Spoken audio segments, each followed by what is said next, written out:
ఇట్లా ఫోల్డ్ చేసేసి ఆ తర్వాత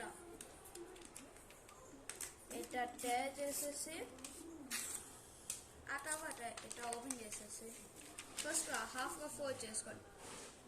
ఆ తర్వాత మళ్ళా ఇట్లా ఫోల్డ్ చేసుకోండి.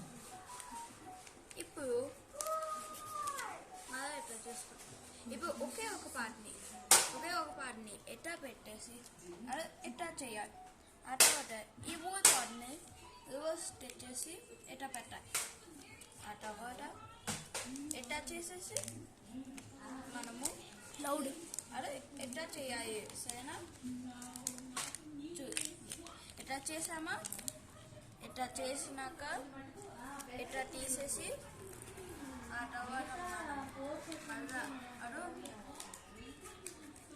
ఇట్లా పెట్టేసి మళ్ళా అప్పుడు మీకు ఒక బోర్డు తయారైంది.